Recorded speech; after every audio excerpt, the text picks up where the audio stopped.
আপনি কি নিজের এবং পরিবারের স্বাস্থ্যকে নিয়ে চিন্তিত? বাজারে রাসায়নিক দেওয়া আনফ্রেশ শাকসবজি খেতে বাধ্য? দাম দিয়ে কিনছেন কিন্তু আনফ্রেশ। তাহলে আপনার চিন্তা দূর করতে আমরা এসে গেছি লেটস বাজার নিয়ে। লেটস বাজার দেবে আপনাকে সর্বদা ফ্রেশ এবং অর্গ্যানিক শাকসবজি খাওয়ার সুযোগ। লেটস বাজার ডিরেক্ট ক্ষেত থেকে আপনার বাড়িতে পৌঁছয়। তাহলে আর দেরি কেন?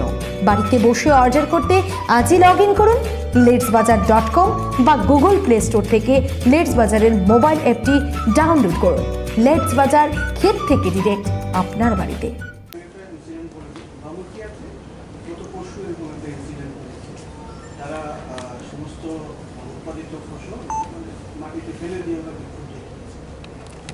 প্রকল্পের অনেক কটার মধ্যে কৃষির সঙ্গে জড়িত আমরা এই 3টি প্রকল্পের কাজ আমাদের রাজ্য সরকার আমরা হাত দিয়েছি। কৃষি সামগ্রী বিতরণের ব্যবস্থাপনা কি করেছি আমরা রাজ্যে? আমরা বর্তমান খারিফ খণ্ডে কৃষকদের মধ্যে এর মধ্যে এই যে অ্যাপটার মধ্যে একটা নতুন স্পেশালিটি আছে। এরা কাজটা কি করবে? যেমন অ্যাপটি গঠন করবে এক একটা আইটেম ওয়াইজ, উৎপাদিত ফসল ওয়াইজ, পাইনাপল বলেন, জ্যাকফ্রুট বলেন, ধান বলেন, এই সমস্ত আলাদা আলাদা করে তাদের টোটাল প্যাকেজিং করা, তাদের টোটাল এগুলোকে টোটাল মানে বাজারজাত করা, এই সমস্ত কিছু তাদের নিজস্ব ব্যবস্থাপনা থাকবে, তাদের নিজস্ব ভেহিকেলস ব্যবস্থা থাকবে। তারা সেগুলো প্রকিউরমেন্ট করে টোটাল প্যাকেজিং সিস্টেম করে স্ক্রিনিং করে এবং তারা এটাকে প্রিজার্ভ করার মতো ব্যবস্থা করা, রাখা, ভালো রাখা, এই সমস্ত কিছু এই অ্যাপটির মাধ্যমে করে সেগুলো বাজারজাত করা পর্যন্ত কিন্তু তাদের কাজ, যাতে কৃষকরা অন্তত লাভবান হবে।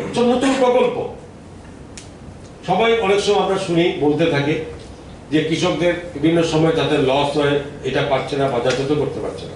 দায়িত্বগুলো টোটালি অ্যাপটির মাধ্যমে ভারত সরকার চাইছে পরিষ্কার কৃষকদের যাতে তাদের কোথাও তাদের লস না হয়, এই যে কাজগুলো করা, এই কাজগুলো অ্যাপটিরা করবে।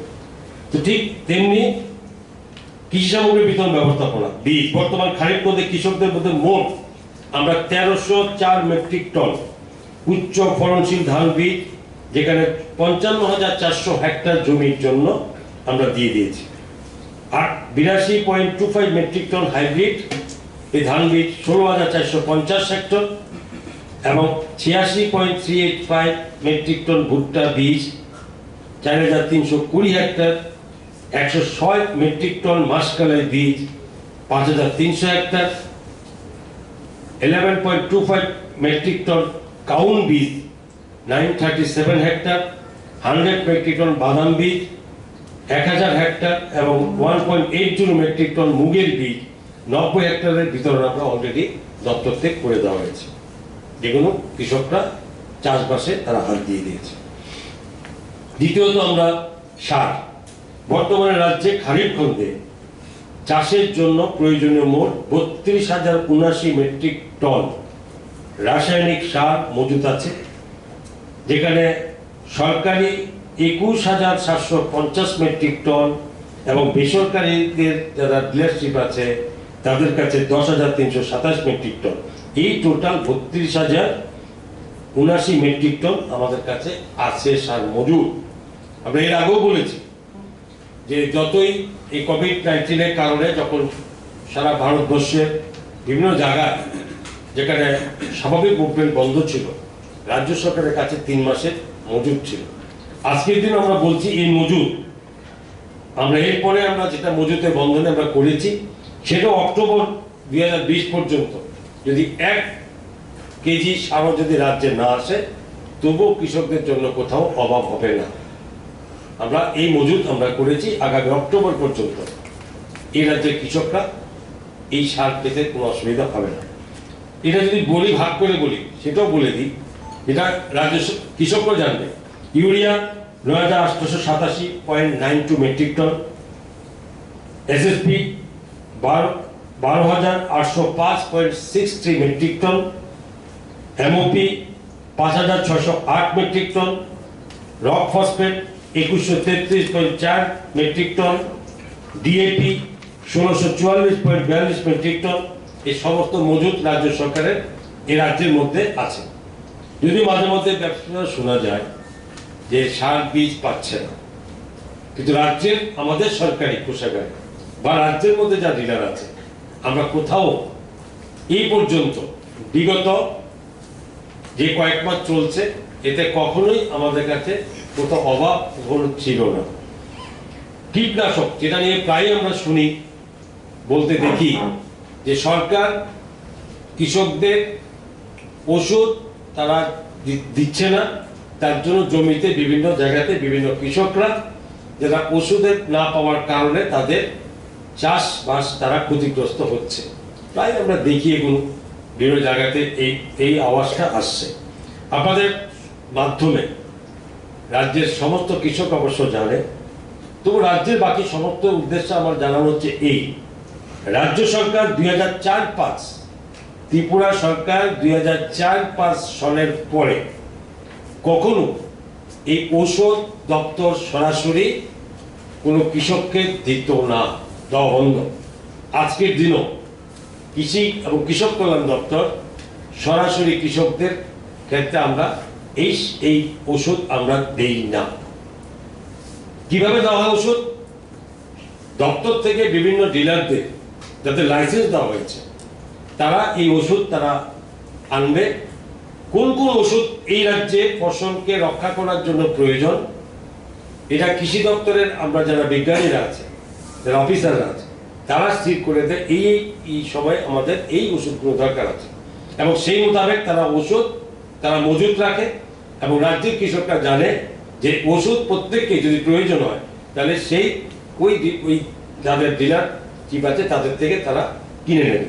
এতে সরকার কোনো ভর্তুকিও দেয়, শুধু রেট নির্ধারণ করে দেওয়া হয় কি রেটে তারা বিক্রি করবে, আর সরকার দেখে অফিসাররা যেটা কোয়ালিটিটা ঠিক মতো মেনটেন হচ্ছে কিনা। এই দুটো জিনিস সরকারের দায়িত্বে এবং দপ্তর সেটা করে, কিন্তু ওষুধ কাউকে দেওয়া দপ্তরের মাধ্যমে এটা কিন্তু 2004-05 সালের পর থেকে এ রাজ্যে কখনো হয়নি। তো স্বাভাবিকভাবে এটা প্রায় আমরা দেখি যে এটা কম ওষুধ পাচ্ছে না। এটা আপনাদের মাধ্যমে রাজ্যের কৃষকদের কাছে আবারও আমরা এটা জানালাম। তবু এই ওষুধ 10,421 কেজি ছত্রাকনাশক যে ওষুধ মজুদ আছে এই রাজ্যের যারা এটা করে, 47,246 কেজি কীটনাশক ওষুধ রাজ্যে মজুদ আছে, 14,618 কেজি জৈব কীটনাশক এবং 810 কেজি আগাছানাশক মজুদ এখনো এ রাজ্যে আছে। বর্তমানে খারিফ মরশুমে রাজ্যে কীটনাশকের অভাব হওয়ার কথা নয়। এটা এই কৃষিকাজে ব্যবহৃত যারা ওষুধ বলেন, কীটনাশক, এই জিনিসগুলো এই ব্যাখ্যা আমাদের। যেমন আমরা একটা কাজ করেছি, আপনারা জানেন যে রাজ্যে কৃষক বন্ধু কেন্দ্র আমরা ঘোষণা দিয়েছি। 36টি ব্লক আমাদের আছে, 36টা ব্লকে আমরা 36টা কৃষক বন্ধু কেন্দ্র আমরা খুলব। কৃষক বন্ধুর কেন্দ্রের প্রয়োজনীয়তা এই সম্পর্কে আমরা আরো অনেকবার আপনাদেরকে বলেছি। এই মুহূর্তে আমরা 14টি কৃষক বন্ধু কেন্দ্র অলরেডি কাজ চলছে, অনেক আগেই খুলে দেওয়া হয়েছে। রাজ্যে আরো 5টি কৃষক বন্ধু কেন্দ্র বেশ আগেই হয়েছে, কিন্তু COVID-19 এই কারণে আমরা রেডি হওয়া সত্ত্বেও আমরা সেই কৃষক বন্ধু কেন্দ্রগুলো আমরা খুলিনি, চালু করতে যাইনি। কিন্তু আমরা দেখেছি যখন এই COVID-19 সমস্ত কিছু যাই কিছু বিধিনিষেধ থাকুক, কিন্তু কৃষকদের ক্ষেত্রে কোনো বিধিনিষেধ নেই। তারা কৃষিকাজ তারা স্বাভাবিক পর্যায়ে তারা করতে পারবে। কোথাও লকডাউন বা কোনো কারণে কৃষকদের কোথাও ক্ষতি হওয়ার কথা নয়, এবং সেগুলো অ্যাডমিনিস্ট্রেশন তাদেরকে সেভাবে তাদেরকে রাখবে। তো সেই কারণে আমরাও ঠিক করেছি আগামী 7 থেকে 8 দিনের মধ্যে যে তৈরি করা যে কয়েকটা কৃষক বন্ধু কেন্দ্র বা যে কোনো দরকারি আছে কৃষকদের কাজে লাগে, আমরা সেগুলো আমরা খুলে দেব। এবং এরপরেও আরো কয়েকটা কৃষক বন্ধু আমরা রেডি হয়ে ছুটছে, কিছুদিনের মধ্যে হয়ে যাবে, এবং এগুলোর জন্য আমরা তৈরি কৃষকদের স্বার্থে। প্রধানমন্ত্রী কিষাণ সম্মান নিধি প্রকল্প, এটাও একটা আপনারা জানেন যে প্রধানমন্ত্রীর এই প্রকল্প তো আপনাদের সকলের অবগতির জন্য আমরা জানাচ্ছি যে এই মুহূর্তে আমাদের কাছে যা রিপোর্ট আছে যে 226 কোটি 14 লক্ষ টাকা সরাসরি কৃষকদের অ্যাকাউন্টে জমা হয়ে গেছে। 185 কোটি 65 লক্ষ টাকা অলরেডি আমাদের কাছে তার রেকর্ড আমরা পেয়েছি, যেটাতে কৃষকরা পেয়েছে। 40 কোটি 49 লক্ষ টাকা পেয়েছি, পেপারসে আছে, কিন্তু দিল্লির সেখানে ডিউ টু হ্যান্ড পজিশন এইসব কারণে ওদের রেকর্ডটা সরাসরি আমরা শো করছে না, কিন্তু আমাদের কাছে পেপারস অনুযায়ী অলরেডি রাজ্যের কৃষকের কাছে এই পর্যন্ত 226 কোটি 14 লক্ষ টাকা সরাসরি কৃষকদের অ্যাকাউন্টে ঢুকে গেছে। জৈব চাষ নিয়ে আমরা আগেও বলেছি, জৈব চাষ 2016-17 সালে শুরু হয়েছিল 2000 হেক্টর, এবং পরবর্তী 2018-19 আমরা আরো 4000 হেক্টর চালু করেছি করার মধ্যে। এই 2000 হেক্টরে কিন্তু রেজিস্ট্রিকৃত প্রায় 6788 জন যারা কৃষক আছে, এরা অলরেডি কাজ চলছে, এবং বাকি যারা 2000 হেক্টরের কৃষকদের সার্টিফিকেশন তারা পেয়ে গেছে। সবচেয়ে মানে যেটা খবর সবার জানা দরকার যে এই যে 2000 হেক্টরের কৃষকদের সার্টিফিকেশন পাওয়া গেছে, সেই যে ফসল বাজারে অর্গানিক মানে জৈব ফসল হিসেবে যেটা স্বীকৃতি পেয়েছে, সেই ফসল বিক্রির একটা সংক্ষিপ্ত আপনাদের একটা হিসাব দিচ্ছি। রাজ্যের কৃষকরাও তাদের এই জৈব ফসল বিক্রি শুরু হয়ে গেছে। এই পর্যন্ত আমাদের কাছে যে রেকর্ড আছে 9,66,000 টাকার জৈব ফসল যেখানে বিক্রি হয়েছে। তার মধ্যে আনারস আছে 1,26,738 টাকা, যে জৈব ফসল হিসাবে, এটা কি মনে রাখবেন। এবং সুগন্ধি চাল 5,47,000 টাকা, এবং 96,000 টাকা আদা হলুদ আছে 1 লক্ষ টাকা। এটা দেখা গেছে এই যে মূল্য কৃষকরা পেয়েছে এই লকডাউনের মধ্যে, অনেক কিছু অসুবিধা থাকা সত্ত্বেও দেখা যাচ্ছে এটা 15 থেকে 20% সাধারণ ফসলের থেকে তারা অনেক বেশি পেয়েছে, যেটা আগামী দিনে আগামী 2 বছর পরে, আগামী বছর, এই বছর, আগামী বছর, এরপরে যে বাকি 4000 হেক্টর যে জৈব চাষে আমরা হাত দিয়েছি, সেটা 3 বছর পূর্ণ হলে পরে তো এই জৈব এই চাষের ফল, ওই ফসল আরো পরিমাণে বিক্রি হবে। তার জন্য এটা বাজার তৈরি হবে, এবং যে সমস্ত ফার্মার প্রডিউসার অর্গানাইজেশন তৈরি হচ্ছে বিভিন্নভাবে, আমরা যেরকম ইনাম মার্কেট করছি, এই সমস্ত কিছুর মাধ্যমে কৃষকরা তার যথা মূল্য পাবে। এবছরও তাছাড়া কেন্দ্রীয় সরকারের আমরা আমাকে বলেছিলাম যে জৈব চাষের 15,000 হেক্টরকে আমরা হাতে নিয়েছি। এর জন্য কেন্দ্রীয় সরকার 114.48 কোটি টাকাও বরাদ্দ করেছে, যেখানে প্রত্যেক বছর এই 3 বছর, এই বছর 15,000 হেক্টর, নেক্সট ইয়ার এটা সেকেন্ড ইয়ার হবে, নেক্সট থার্ড ইয়ারে এটা কমপ্লিট হবে। এর মধ্যে টোটাল 15,000 হেক্টর আমরা কাজ করব, এবং এই সমস্ত এলাকার এতে এই ফসলগুলো আমরা জানি যেগুলো আগামী দিনে কৃষকরা অতি আরো বেশিভাবে লাভবান হবে। আমরা হর্টিকালচার ডিপার্টমেন্টে অনেক কিছুর মধ্যে আমি সংক্ষিপ্তভাবে 2-3টে পয়েন্ট আলোচনা করতে চাই। আমরা প্রায় দেখছি যে কৃষকরা বলছে, কেউ কোনো জায়গাতে, যে আনারস উৎপাদন হয়েছে বিক্রি করতে পারছে না। আমি আগেও বলেছি যে কোভিড-19 বা এই করোনার কারণে আমাদের রাজ্যে কৃষকদের জন্য আমরা যেভাবে সরকারের পক্ষ থেকে তাদের ফসল উৎপাদন, ফসল কাটা এবং বিক্রির জন্য সর্বতভাবে সাহায্য করার জন্য আমরা আমাদের দপ্তর চাইছি, কিন্তু তার পরিপ্রেক্ষিতে ফসলটা যদি বাইরে বিক্রি করতে হয়, সেই বাইরের রাজ্যগুলোকেও সেভাবে করোনামুক্তভাবে মানুষের বাজার তৈরি করতে হবে। কিছুটা নিশ্চয়ই বাধা বিপত্তি আছে। তারপরেও আপনাদের অবগতির জন্য জানাচ্ছি, আপনাদের মাধ্যমে কৃষকদের হতাশ না হওয়ার জন্য, যে আমাদের সরকারিভাবে আমাদের হিসাব মোতাবেক পাইনাপল আমরা 2003 মেট্রিক টন আনারস বহির্রাজ্যে বাজার হয়েছে। এর মধ্যে 10 মেট্রিক টন আমরা দুবাইতেও পাঠাতে পেরেছি এই অসুবিধার মধ্যে, এবং এতে আমাদের সাহায্য করেছে ভারত সরকারের অধীন প্রযুক্তি ও তথ্য মন্ত্রণালয়। আমাদের সর্বরকম সহায়তা করার কারণে আমরা দুবাইতেও পাঠাতে পেরেছি, এবং এর রাজ্যের বাইরেও আমরা এই 2003 মেট্রিক টন আমরা বিক্রি করতে পেরেছি কৃষকদের জন্য। এবং এটা জানো যে এই প্রতি কেজি কুইন প্রজাতির আনারস সে জন্য 29 টাকা দাম পাচ্ছে, কৃষকরা পাঠিয়েছে। এবার 29 টাকা পার কেজি তারা পেয়েছে, পয়সার টাকা পেয়েছে, যা নাকি গত বছরে হাইয়েস্ট তারা 25 টাকার বেশি দাম পায়নি। এবছর কিউ প্রজাতি আনারস এবছরের মূল্য কিছুটা বৃদ্ধি পেয়েছে, 11 টাকা 50 পয়সা ছিল, এবারে 13 টাকা করে আমাদের সাপ্লাই দিয়েছে, বাইরে গেছে, সেটাও এই টাকা পেয়েছে। কিন্তু যদিও বাজারের মধ্যে এই কিউ প্রজাতি আনারস আমি জানি আপনারা করেছেন কি, নিশ্চয়ই নিচ্ছেন, আপনারা কিনছেন, 25 টাকা 30 টাকা এর আগে বেশি ছিল। আস্তে আস্তে যত ফসল উৎপাদন বাজারে আসবে বেশি, ততটা কিছুটা দাম অবশ্যই হেল্পের হবে। তো এখনো বর্তমানে 25 টাকার নিচে কোনো আনারস আমি নিজেও যখন বাজারে মানে পাঠাই, তখন 25 টাকার নিচে কোথাও কিউ প্রজাতির আনারস পাওয়া যাচ্ছে না। যদি বাজার 25 টাকা হয়, কত 13 টাকা বাইরে সাপ্লাই দেবে, লোকাল বাজারে 25 টাকাও বিক্রি হয়, এবং তাতে নিশ্চয়ই কৃষকটা পয়সা পাচ্ছে। এবং এই কৃষকদের এই টোটাল এই পয়সা পাওয়ার পেছনে আরেকটা ব্যাপার আরেকটু আছে। আমরা জানি মাননীয় মুখ্যমন্ত্রী প্রকল্পের অনেক কটার মধ্যে কৃষির সঙ্গে জড়িত, আমরা এই 3টি প্রকল্পের কাজ আমাদের রাজ্য সরকার আমরা হাত দিয়েছি।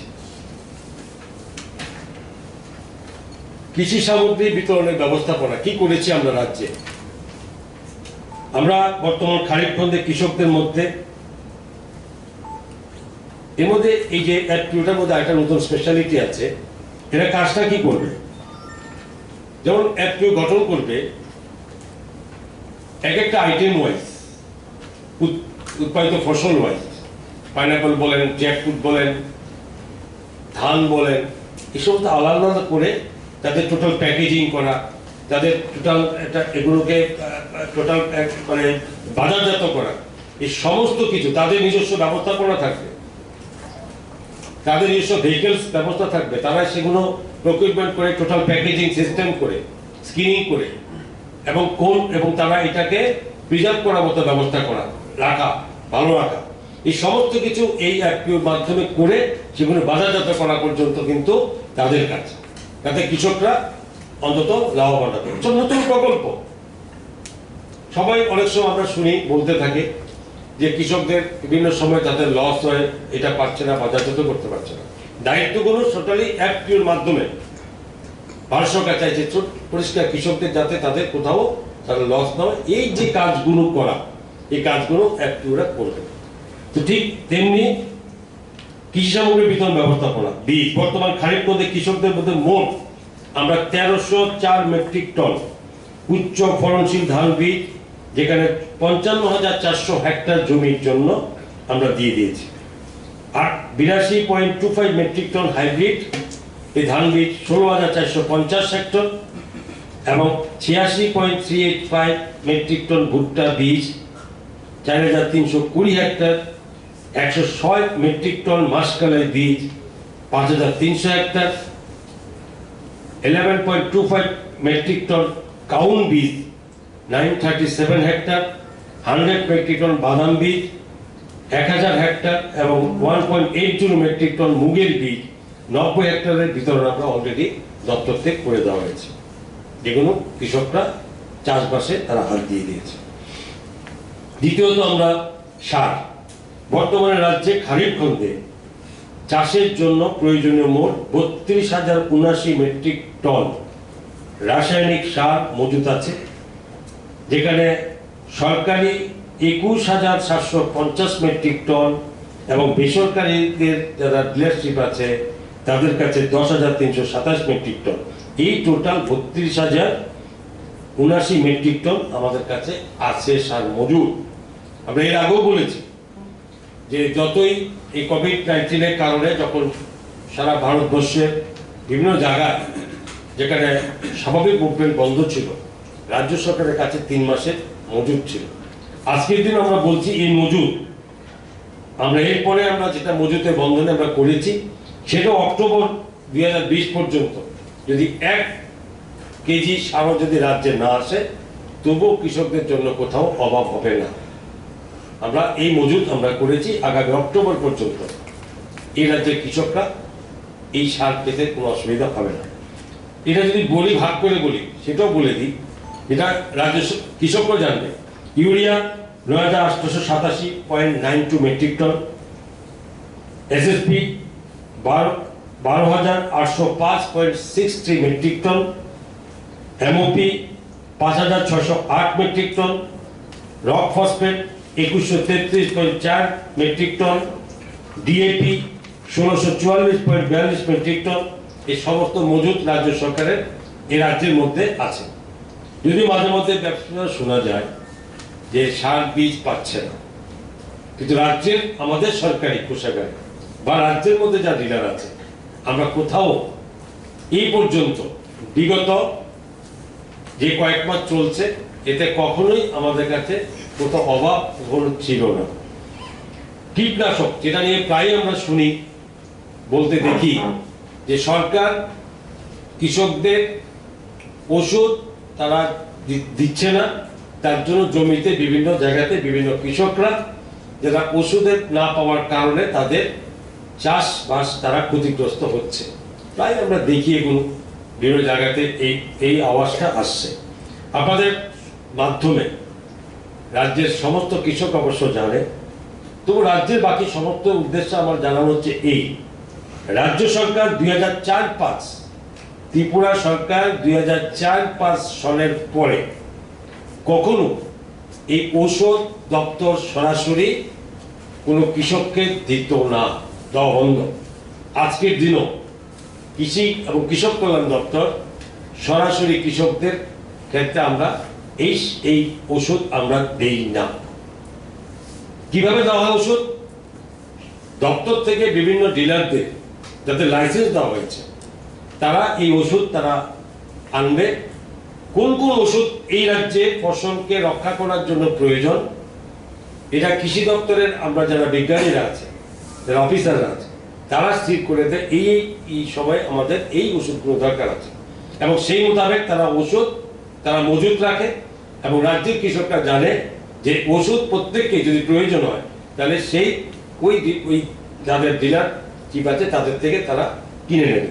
এতে সরকার কোনো ভর্তুকিও দেয়, শুধু রেট নির্ধারণ করে দেওয়া হয় কি রেটে তারা বিক্রি করবে, আর সরকার দেখে অফিসাররা যেটা কোয়ালিটিটা ঠিক মতো মেনটেন হচ্ছে কিনা। এই দুটো জিনিস সরকারের দায়িত্বে এবং দপ্তর সেটা করে।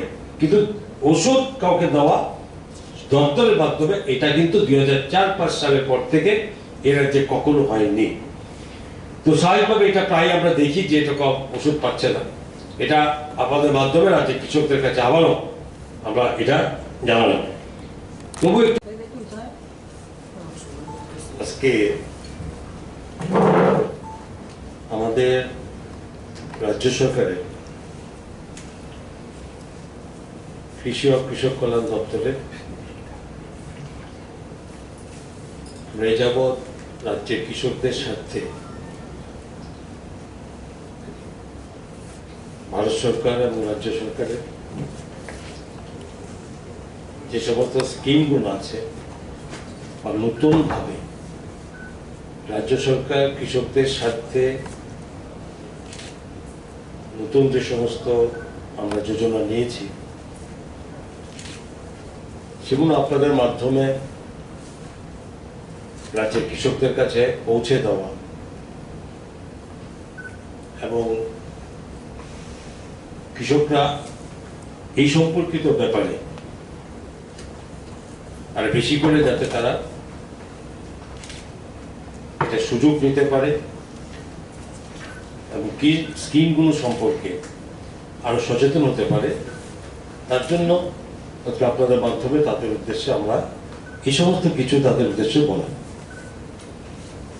কিছুদিন আগে আমরা এর আগে কিছু আমাদের দপ্তরের কাজকর্মে আপনাদের সামনে এসেছিলাম। তো ইদানিং স্বাভাবিকভাবেই যে গত মার্চ মাস তারও আগের থেকে কোভিড-19 জন্য সারা পৃথিবীর সঙ্গে আমরাও তার বাইরে নই, স্বাভাবিকভাবে এটাকে কেন্দ্র করে রাজ্যের কৃষকরা বিভিন্ন লকডাউন বা এটাকে থেকে মুক্তি পাওয়ার জন্য সরকারের যে বিভিন্ন ব্যবস্থা নিয়েছেন, তার জন্য কিছুটা হলো সারা পৃথিবীর সঙ্গে আমরাও তার বাইরে কিছুটা নিশ্চয়ই ক্ষতিগ্রস্ত কৃষকরা হয়েছে। তা আমি প্রথমে বলতে চাই যে আমরা এই সমস্ত এই কোভিড-19 এই মহামারীর মাধ্যমে রাজ্যের কৃষকদের জন্য সরকারের কৃষক কল্যাণ দপ্তর বিভিন্নভাবে আমরা তাদের কাছে পৌঁছাবার চেষ্টা করেছি। আগে আমরা সবাই আলোচনা করতাম না, এসব আলোচনা হতো আপনাদের মাধ্যমে আমরা জানতে পারতো রাজ্যের মানুষরা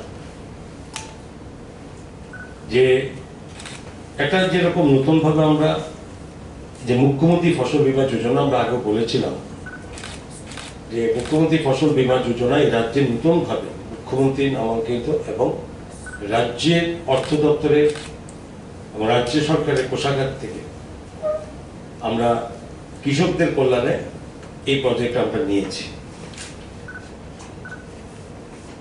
এই মুহূর্ত পর্যন্ত আজকে পর্যন্ত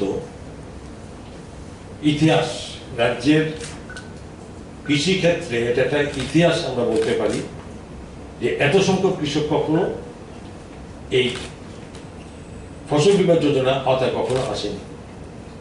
এই মুহূর্তে রাজ্যে মোট 2,04,355 জন ধান চাষি খারিফ এই 2020 মরশুমে এই যোজনা আওতায় এসেছে। এটা ত্রিপুরার মতো ছোট রাজ্যের জন্য বিরাট সাফল্য, যা গতবারের তুলনায় এর আগের থেকে বললে আরো বাড়বে।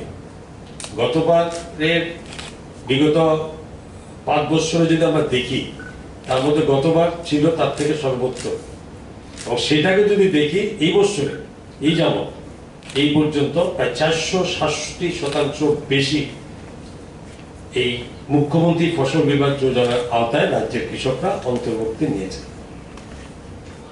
এবং 467% বেশি, মানে আমি লাস্ট ইয়ার থেকে বলছি, কিন্তু লাস্ট ইয়ার যেটা হয়েছিল সেটা যদি আমি দেখি তাহলে অন্যান্য এর আগের বছর থেকে তাও কয়েক গুণ বেশি ছিল।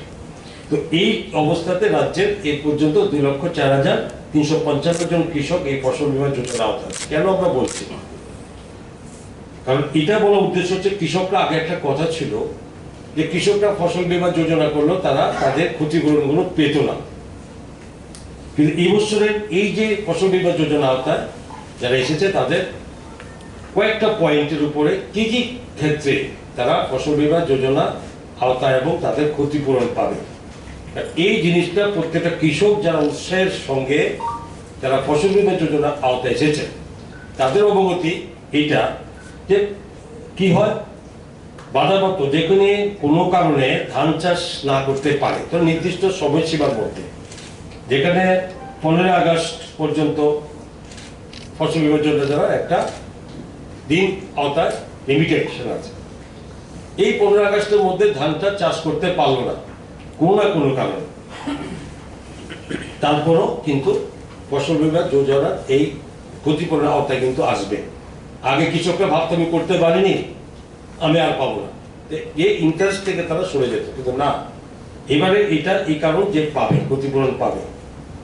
দ্বিতীয়ত এই মাঘ মরশুমে প্রতিকূলতা পঞ্চায়েত ভিত্তিক স্বাভাবিক বীজ বপনের থেকে 1 মাস পর অথবা ফসল কাটার 15 দিন আগে পর্যন্ত যদি পুরো পঞ্চায়েতের মধ্যে পঞ্চায়েতটা সমগ্র পঞ্চায়েতে অধিকাংশ মানুষ এইভাবে ক্ষতিগ্রস্ত হয়, পার্টিকুলার একজন কৃষকের প্রশ্ন করছি না এখানে, এই দ্বিতীয় পয়েন্টে এটার মধ্যে ধরুন পুরো পঞ্চায়েতের অধিকাংশ মানুষ ফসল কাটার 15 দিন আগ পর্যন্ত যদি এই বীজ বপনের পর থেকে কোথাও ক্ষতিগ্রস্ত হয় তাহলেও তারা কিন্তু সেই ক্ষতিপূরণ পাওয়ার আওতার মধ্যে আসবে।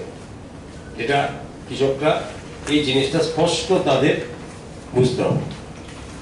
এরপরে ধরুন তৃতীয় পয়েন্টের মধ্যে যে ফসল কাটার পর এটা ক্ষতি হয় কিভাবে,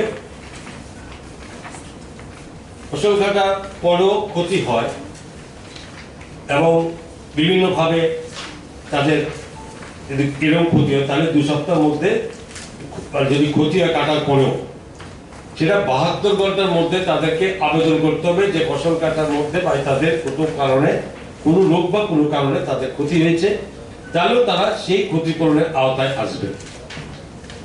আরেকটা যেমন যে একটা স্থানীয় বিপর্যয় হয়, যে কোনো প্রাকৃতিক কারণে হতে পারে,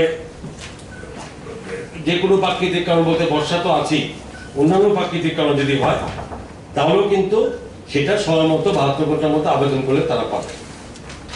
এরপরে একটা কাঠের সাপেক্ষে উৎপাদনের ঘাটতি পঞ্চায়েত ভিত্তিক, কেমন পুরো পঞ্চায়েতের মধ্যে অধিকাংশ মানুষ যদি আমি কক কেটে ফেলেছি, আমি বিক্রি করে ফেলেছি, কিন্তু আমার উৎপাদন কম হয়েছে, সেটা পরবর্তী সময়ে দেখা গেল পুরো পঞ্চায়েত অধিকাংশ মানুষের ক্ষতি হয়েছে, তাহলেও সেখানে এই ফসল কাটার এই যে ফসল বীমা যোজনা আওতায় তারা যে ক্ষতিগ্রস্ত হয়েছে নির্ধারণের ফলে যদি মানে পঞ্চায়েত ভিত্তিক ক্ষতি হয়, যারা বিক্রি করে ফেলেছে তারাও কিন্তু ওই সমানভাবে ওই রেশিও অনুযায়ী তারাও সেই ক্ষতিপূরণ পাওয়ার এই সাপেক্ষে আসবে। এটা কিন্তু এইবারে ফসল বীমা যোজনার নতুন কতগুলো দিক এসছে, যাতে মোটামুটি ভাবে ধরা যায় কৃষকরা যে কোনো পর্যায়ে ক্ষতি হলে পরে তারা তাদের এই বীমা পাবে। আগে বলা হতো না যে বীমা করে পাওয়া যেত না, মানে ফসল বীমার সরাসরি ক্ষতি হলে কৃষকরা কিছুটা সময় নিত, কিন্তু বীমা পায়নি এরকম নয়। কোন এক সময় যেরকম 38,47,000 টাকা বীমা দিয়েছে কৃষকরা, সংখ্যা বেশি ছিল না, 11,782 জন। টাকা কত দিয়েছিল নিজের তরফ থেকে, যেখানে 38,42,000 টাকা, কিন্তু ক্ষতিপূরণ পাওয়া গেছে দেখা গেল প্রায় 70,54,000 টাকা পেয়েছে। দেয়টা ঠিক তা নয়, কিন্তু আগের সংখ্যাটা কম ছিল। ঠিক তেমনি এইবারও ধরুন এই 19-20-তে রাজ্যের যারা স্বল্প সংখ্যক কৃষকরা করেছিল সেগুলো তারা 41,60,000 টাকা তারা ক্ষতিপূরণ পেয়েছে। তো এখন প্রশ্ন হচ্ছে এইটা স্বাভাবিকভাবে আমরা চাই যে এই ফসল বীমা যোজনা যারা করেছে, আরো যারা বাকি রয়েছে, তারা যাতে সময়ে আসে এবং দপ্তর তার জন্য তৈরি, প্রতিটি কৃষক যাতে এই সুবিধাটা নিতে পারে। তো এরপরে দেখুন আত্মনির্ভর ভারত প্রকল্প, যেটা মাননীয় প্রধানমন্ত্রী আত্মনির্ভর ভারত প্রকল্প ঘোষণা করেছেন। তো তার মধ্যে অবশ্যই কয়েকটা বিষয়, বেশ কয়েকটার উপরে আত্মনির্ভর এই ভারত করার জন্য যে প্রকল্প ওরা দিয়েছে গভর্নমেন্ট অফ ইন্ডিয়া, সেখানে আমরা তিনটি প্রকল্পের মধ্যে অলরেডি আমরা কাজে হাত দিয়েছি। রাজ্যের সমস্ত কৃষক ভাই বন্ধুরা যাতে এটা সম্পর্কে সচেতনতা নিতে পারে, আমাদের দপ্তর করছে, তখনই আপনাদের মাধ্যমে সারা রাজ্যের কৃষকরা যাতে সঠিকভাবে এটা এরা জানতে পারে এবং কি স্কিমে তাদের আত্মনির্ভর হতে হবে সেগুলো আমরা বলব। যেমন কৃষি ঋণ এই পর্যন্ত 2020-21 রাজ্যের মোট 1,45,257 জন কৃষক কৃষি ঋণ পাওয়ার আবেদন করেছিলেন। এর মধ্যে 70,316 জন কৃষকের প্রায় 226,78,00,000 টাকা ঋণ মঞ্জুর হয়েছে। এর মধ্যে ইতিমধ্যে টোটাল 70,316 জন কৃষকের তাদের এই ঋণ মঞ্জুর হয়েছে 226,78,00,000 টাকা, কিন্তু তাদের ইতিমধ্যে এই 70,000-এর মধ্যে 44,824 জন কৃষকের অলরেডি অ্যাকাউন্টে 143,95,00,000 টাকা ঋণ তাদের অ্যাকাউন্টে ঢুকে গেছে। বাকি যে রবি খণ্ডে আরো অনেক কৃষকের সুবিধা বলে আশা করছি, এর মধ্যে বাকি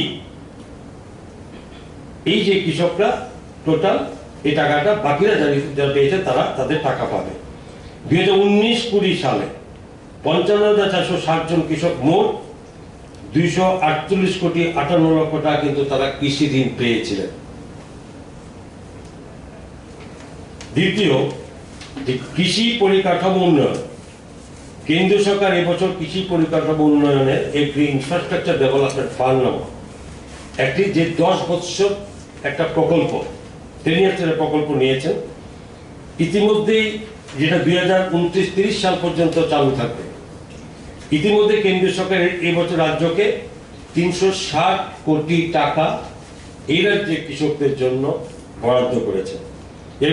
এর মাধ্যমে কৃষিক্ষেত্রে বিভিন্ন পরিকাঠামো, যেমন উন্নয়ন ক্ষেত্রে বাজার তৈরি করা, গুদাম ঘর, বিভিন্ন কোল্ড চেইন, প্যাক হাউস ইত্যাদি, এইসব এই টাকার মাধ্যমে এই রাজ্যের কৃষকদের জন্য খরচ করা হবে, যেটা রাজ্যের সর্বস্তরের কৃষকরা তার লাভ পাবে এবং সুবিধা পাবে, তাদের কৃষিজাত দ্রব্য রাখা, বাণিজ্য করা সুবিধার মতো হবে। তৃতীয় পয়েন্ট, যেটা আমরা 3টে আত্মনির্ভর ভারত প্রকল্পে সরাসরি আমরা রাজ্য সরকার অলরেডি কাজ শুরু করে দিয়েছি। এবং দ্বিতীয়টা, কিছুদিন আগে ভারত সরকারের মাননীয় কৃষক কল্যাণ মন্ত্রী মহোদয়ের ওনার পৌরোহিত্যে একটি ভিসি কনফারেন্সের মাধ্যমে সেদিন উনি ঘোষণা করেছিলেন যে ফার্মার্স প্রডিউসার অর্গানাইজেশন, মানে এফপিও, কেন্দ্রীয় সরকার এবছর ফার্মার্স প্রডিউসার অর্গানাইজেশন গঠন এবং উন্নয়নের লক্ষ্যে একটা প্রকল্প চালু করেছে। কেমন এটা আগে ছিল মিনিমাম 500 জন কৃষক তা থাকতে হবে একটা ফার্মার্স এই প্রডিউসার অর্গানাইজেশন করতে গেলে। এই বছরের ভারত সরকার উত্তর পূর্বাঞ্চল রাজ্যগুলির জন্য এই এফপিও করার ক্ষেত্রে সেখানে কমিয়ে, কৃষক সংখ্যা কমিয়ে 100 জন এরা করেছে। 100 জন কৃষক দিয়ে এই এফপিও গঠন হবে, যেটা ন্যূনতম 300 জন সদস্য গঠন করতে হবে। এর প্রতিটি এফপিওর মেয়াদ 5 বছর, আগে এটা 3 বছর ছিল। এবং এটা 2019-20 থেকে 2023-24 এই 2027-28 পর্যন্ত এরা বিভিন্ন ধরনের সহায়তা পাবে।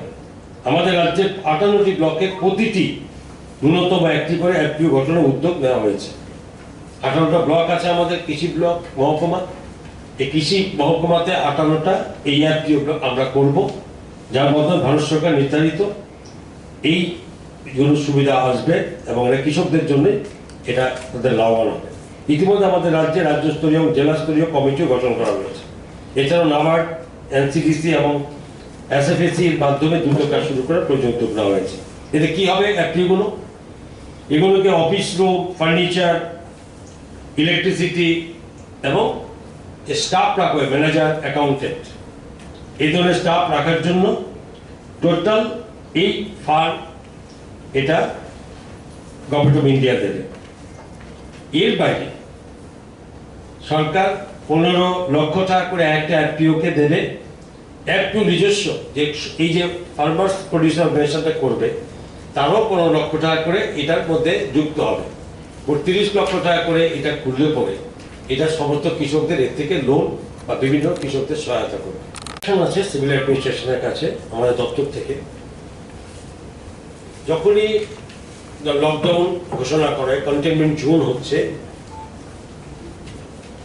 সরকার থেকে তাদের যেটা আমাদের সার্কুলার জারি হচ্ছে, সেখানে স্পষ্ট করে লেখা থাকে যে কৃষকরা তার স্বাভাবিক কাজকর্ম করতে পারবে এবং কৃষকদের যদি উৎপাদিত ফসলকে এক জায়গার থেকে অন্যত্র নিয়ে যেতে হয়, তার জন্য ডিস্ট্রিক্ট অ্যাডমিনিস্ট্রেশন তারা টাইমের পরে তাদেরকে অবশ্যই তারা অনুমতি পাবে।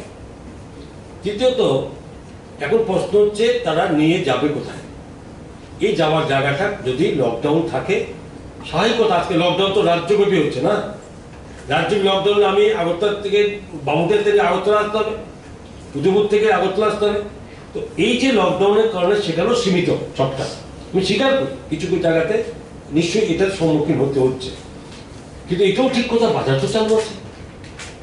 সরকার তো এই লকডাউনের মধ্যে বাজার বন্ধ করে, বাজার তো স্বাভাবিক চলছে। সেখানে বলতে পারেন স্বাভাবিকভাবে যে বাজার চলতো, যে সংখ্যায় লোক চলতো, হয়তো সেই সংখ্যায় লোক নয়, সেখানে লোক সংখ্যা কমে গেছে। এখন প্রশ্ন হচ্ছে, বামুটিয়া বলেছেন, এটাকেও কিছু কিছু জায়গাতে একটু আমাদের কাছে ইনফরমেশন আছে এবং সেগুলো নিয়ে আমরা অলরেডি বলেছি।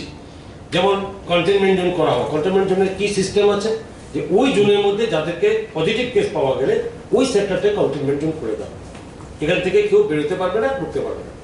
তার যে যা রেশন সামগ্রী বা আদার্স কিছু প্রবলেম, সেগুলো সে পাবে, রেশন সামগ্রী দিয়ে সেখান থেকে তাকে সাপ্লাই দেবে। সরকার কোনো কিছু সুযোগ থাকলে সেখানে তাকে গিয়ে সাপ্লাই দেবে। মেডিসিন চাই, কোনো প্রয়োজন চাই দোকান থেকে, তার রিকোয়ারমেন্ট মোতাবেক তাকে সেখানে সাপ্লাই দেওয়ার ব্যবস্থা থাকে। গ্রোসারি শপ দোকানদারকে বলা হয় যে কন্ট্রিবিউট করবে, একটা টাইম করে দেওয়া হয় সেখানে। এই হচ্ছে এদের অন্য ব্যবস্থাপনা। আসুন যেটা বলেছেন তাতে কৃষি ব্যবস্থা, এইটা ঠিক। আমরা যখন অর্ডার হয় তখন কৃষকদের যাতে কোথাও বাধাপ্রাপ্তি না হয়। এখন কন্টেনমেন্ট জোনের মধ্যে কৃষকদের এই ছাড়া বা না ছাড়া নিয়ে এটা একটু আমাদের একটা, এটা ঠিকই বলেছেন আপনার, ওই জায়গাটায় কিছুটা আমাদের ডাইরেকশন থাকে না, আমাদের অভিযোগ পাই।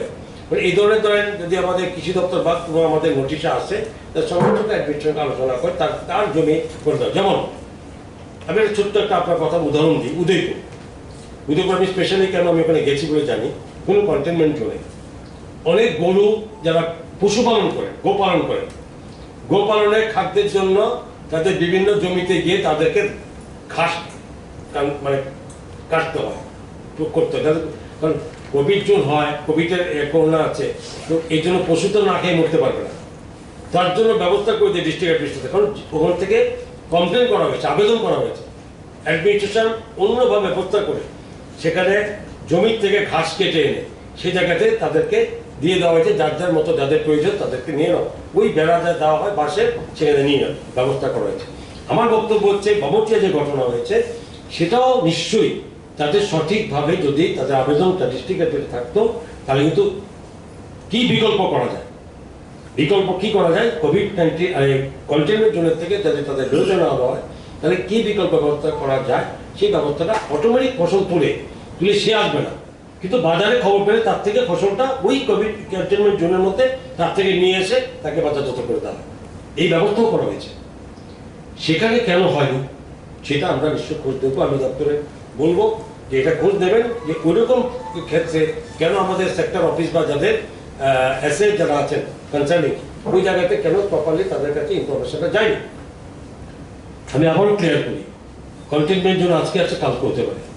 এই ধরনের কোনো রকম সমস্যা হলে ওখানকার স্থানীয় বা প্রশাসনের কাছে জানালে, সেখানে হলে সেটা দপ্তর থেকে তাদেরটা নিয়ে বাজারে এসে তাদেরকে এটা বিক্রি করে দেওয়ার ব্যবস্থা হয়। তাকে বেরোতে পারবে না, এটা ভারত সরকারের নিয়ম, যে সিস্টেম, কন্টেনমেন্ট বেরোতে পারবে না, কিন্তু তার ফসল যাতে চেয়ে বিক্রি করতে সে ব্যবস্থা করে। এটার জন্য আমি এটা গতকাল কি হয়েছে, হয়ে থাকলে কোথাও গ্যাপ হয়েছে, আগামী দিন যাতে না সেটার জন্য, যেমন ধরুন অনেক সময় বলে, আমি ছোট্ট করে আপনাকে বলি, অভিযোগ নিশ্চয় থাকবে, সত্যিকারের কোনো সমস্যা হলে সেটা বলবেই, এটা রাইট।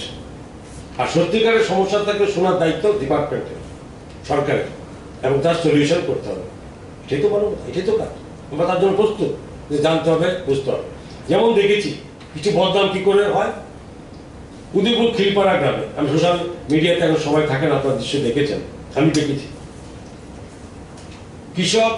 দুজন কৃষক সোশ্যাল মিডিয়াতে বলছে যে আমরা কিচ্ছু পাইনি, গত 2 বছরে আমাদেরকে সরকার কিছুই দেয়নি। স্পেসিফিক ওইটা বিধানসভা কেন আমার, তো স্বাভাবিকভাবে এই ধরনের সোশ্যাল মিডিয়া দেখে এটা আমার তো স্বাভাবিক বক্তব্য উঠে যে এটা কি হলো, ওরা কৃষক পাবে না কেন? কারণ আমরা একটা স্লোগান তো আমরা রেখেছি, চেষ্টা করেছি যে প্রত্যেকটা জমির মালিক কৃষক, এই সরকার তাদের প্রত্যেকে কৃষক হিসাবে তাদেরকে নির্ণয় করে এবং তাদের প্রত্যেকের সরকারি সুযোগ যে যেটা পাবে সেখানে তারা পাবে। কোথাও কোথাও যদি কিছু হয়ে থাকে অন্যায়, সেটা সঠিকভাবে দপ্তরের কাছে আসলে দপ্তর এক মুহূর্ত দেরি করে সেটা এবং এনকোয়ারি করতে এবং তাকে যথেষ্ট যদি করে থাকে অপরাধ, তার জন্য শাস্তি পেতে। আমি আগেও বলেছি, রূপাইচুরি ঘটনা বলেছি, শুনেছি, সঙ্গে সঙ্গে এনকোয়ারিতে পাঠিয়েছি, দপ্তর অফিসাররা গেছে, অ্যাকশন নেওয়া হয়েছে। অ্যাকশন তো আমরা কি করতে পারি, অফিসিয়াল পদ্ধতি যাবো, এফআইআর করা হয়েছে, আগামী দিনে সমস্ত শাস্তি হবে প্রপার পরিমাণ, কিন্তু সেটা পেতে হবে। খিলপাড়াতে বলছে কিছুই পাইনি, এরপরে পঞ্চায়েতের প্রধান থেকে তার মেম্বার্সরা ওইখানকার এলাকা তারা তাদেরকে গিয়ে আবার ধরেছে জমিতে, ভিডিও রেকর্ডিং করেছে যে তোমরা কিছু পাওনি না, আমরা কিচ্ছু পাইনি, কিচ্ছু পাওনি না, আমি কিচ্ছু পাইনি, যা হচ্ছে তা বলছি, আমি কিচ্ছু পাইনি। সারও দেয়নি না, সারও দেয়নি, খোঁজ করেছে তাও করেনি। তুমি কি করে করছো? নিজের কষ্ট করে করছো। তো পঞ্চায়েতের খাতা সুযোগ দেয়, তুমি তো অত তারিখে অত কেজি সার পেয়েছো, অত তারিখে অত তুমি বীজ পেয়েছো, চুপ। খাতাতে বলছে, কাগজে সই করা বলছে, পেয়েছো বলে না। আমি বলছি না, ভিডিও রেকর্ডিং এ দেখবেন হচ্ছে কত অনেক। এই পর্যন্ত প্রায় 8,000 মেট্রিক টন, আমি বলে দিই আপনাকে, এই পর্যন্ত 8,000 metric ton, 20,000 metric ton target করা আছে আমাদের। 20,000 মেট্রিক টন ধান মানে কিনে নেওয়ার কৃষকদের থেকে টার্গেট করা আছে, যার জন্য এটার জন্য ভর্তুকি হিসাবে খরচা করতে হয় রাজ্য সরকারকে। কিন্তু তারপরে 8,000 মেট্রিক টন এবারে এই কোভিডের পরে আরো ছোট ছোট করে স্পট বাড়িয়ে দেওয়া হয়েছে, লং টাইম ধান কেনার ব্যবস্থা করে দেওয়া হয়েছে। তারপর 8,000 মেট্রিক টনের ধান বেশি হচ্ছে না। প্রশ্নটা নিশ্চয় আপনাদের মনে জাগবে, তার মানে কি ধান উৎপাদন হয়েছে নাকি ধান কিনছে না সরকার? অনেক অনেক প্রশ্ন আপনাদের মধ্যে থাকতে পারে। বা বিভিন্ন সময়ে যারা কৃষকদের কল্যাণে, কৃষকদের লাভের কথা চিন্তা না করে সংক্ষিপ্ত রাজনীতির কারণে কৃষকদের যারা ভুল বোঝানোর চেষ্টা করে গ্রামে গঞ্জে, তাদের উদ্দেশ্যে আমার বক্তব্য যে 8,000 মেট্রিক টন ধান কিনে যান। আগে 10-12 টাকার দাম কখনো উঠত না, কৃষক পেত না। আজকের দিনে কৃষক 18 টাকা 15 পয়সার ধান কেন কম সাপ্লাই দিচ্ছে? সরকারি কি উদ্দেশ্য? সরকারের উদ্দেশ্য কৃষককে পয়সা পেতে হবে, কৃষকের উৎপাদিত ফসলের দাম পেতে হবে। কি হয়েছে আজকে যারা হোলসেলার, যারা কি বলে এদেরকে, যে মিডলম্যান যারা ধান কিনে নিত আগে কম দামে, কৃষকদের দুর্বল সবাই, তাদের খরচ করতে পারে না, অগ্রিম টাকা দিয়ে দুর্বল তার সুযোগটা নিত, সেই সুযোগ এখন নিতে পারে না। আমার জানা মতো 18 টাকা 15 পয়সা। আমি বেশ কয়েকটা ধান এই প্রকিউরমেন্ট পক্ষ আমি সেন্টারে গিয়ে দেখেছি, কথা বলেছি, জানতে চেয়েছি কি ব্যাপার। গত বছর ধানের এত উৎসাহ, আরো চাই আরো চাই, আমাকে ধরার যে টেলিফোন করতো, অফিসারদের টেলিফোন করতো। এই বছর টেলিফোন নাই কেন? কোনো রকম দাবি নাই কেন যে আমার ধান নিচ্ছে না, আরো ধান দিতে হবে, আমাকে আরো সুযোগ দেওয়া হোক? এইটা নেই কেন? এটা আমার জানতে হবে। রাজ্যের কৃষিমন্ত্রী হিসেবে আমার ডিউটি পড়ে যে কৃষকদের মধ্যে কোথায় এটা গ্যাপ হচ্ছে। না, গ্যাপ নয়, তাদের বক্তব্য যে সরকার ধান কিনছে, সাপোজ আগরতলা ধান কিনবে, মোহনপুর এলাকাটা সীমাবদ্ধ করবে। তো আমি পার্শ্ববর্তী গ্রামের থেকে ধান আমাকে যদি নিতে হয়, প্রপার আমাকে প্যাকেজিং করা, বস্তায় ভরা, আমার গাড়ি নিয়ে সেখানে যাওয়া, সকালবেলা শুরু করলাম তো আমার সারাদিন বা লাইন ধরে মেপে গিয়ে বাড়িতে ফেরা। এখন যারা হোলসেলার তারা জায়গাতে গিয়ে 17 টাকা মিনিমাম, 17 টাকাতে 17 টাকা 50 পয়সা পার কেজি ধান তারা কিনে নিচ্ছে। কৃষকের কাছে প্রশ্ন হচ্ছে যে আমি 17 টাকা 50 পয়সা যদি ঘরে বসে কিনতে পারি, বা 17 টাকা যদি আমি ঘরে বসে বিক্রি করতে পারি, আমার আলাদা করে বস্তায় পড়া, আমাকে নতুন গাড়ি একটা ভাড়ানো, লেবার দিয়ে লোড করো, লেবার দিয়ে আনলোড করো, সারাদিন আমাকে গিয়ে ধান মেপে দাও ফুড ডিপার্টমেন্টের কাছে, তারপরে মেপে হিসাব করো, সেখানে টেস্টিং হয়, সেখানে স্ক্রিনিং হয়, সমস্ত কিছু মেনটেন করে আমাকে 1 টাকা 15 পয়সা কি 1.5 টাকা বেশি লাভের দরকার নেই, আমার খরচই লাগে আমাকে যেতে গিয়ে পৌঁছাতে সেখানে 1 থেকে 1.5 টাকা, বরং আমাকে সময় নষ্ট করতে হয়, আমাকে স্ক্রিনিং এর মঞ্চ কিছুটা আমার ঘাটতি হয়। আর এখন বানিয়ারা যারা বিজনেস করলে তারা ঘরে বসে 17 টাকা সেখান থেকে ধান কিনে নিয়ে আসছে। তো কৃষকের মধ্যে বাড়িতে বসে টাকা নগদ দিয়ে যাচ্ছে, ধান কিনছে। রাজ্য সরকার, মাননীয় মুখ্যমন্ত্রী, রাজ্যের কৃষি দপ্তর এই জায়গায় পৌঁছেছে যে কৃষকদের পয়সা পাওয়ার জন্য শুরু করেছি আমরা এফসিআর মাধ্যমে ধান কেনা। ধান কত বিক্রি হয়েছে সেটা নয়, কৃষক পয়সা পেয়েছে কিনা সেটা হলো প্রশ্ন। এবং এই প্রক্রিয়ার মাধ্যমে আছে করে আমরা খুব গর্বিত সরকার দপ্তর যে কৃষকরা আজকে পয়সা পাচ্ছে। সেই অঙ্কে গেলাম না, সেটাও বহু টাকার অঙ্ক। তো আমার কথা হচ্ছে আরেকটা জিনিস আপনাদের বলতে চাই, কৃষক কোভিড-19 সারা অসুবিধা, সারা পৃথিবী এই অসুবিধা ভারতবর্ষ এটা মুক্ত নেই ছোট্ট পার্বতী ত্রিপুরা রাজ্য। নিশ্চয় অসুবিধা, বিভিন্ন ক্ষেত্রে অসুবিধা হয়েছে, সরকারও চেষ্টা করেছে, মুখ্যমন্ত্রীর তহবিল থেকে বিভিন্ন সেক্টরকে কিছু না কিছু সাহায্য করার চেষ্টা করেছে। কোভিড-19 আটকে থাকা মানুষকে কোটি কোটি টাকা খরচ করে তাকে বাড়ি থেকে আমরা এনেছি। রাজ্যে আটকে যাওয়া শ্রমিকদের আমাদের টাকা খরচ করে আমরা পাঠিয়েছি, বিভিন্নভাবে দিয়েছি।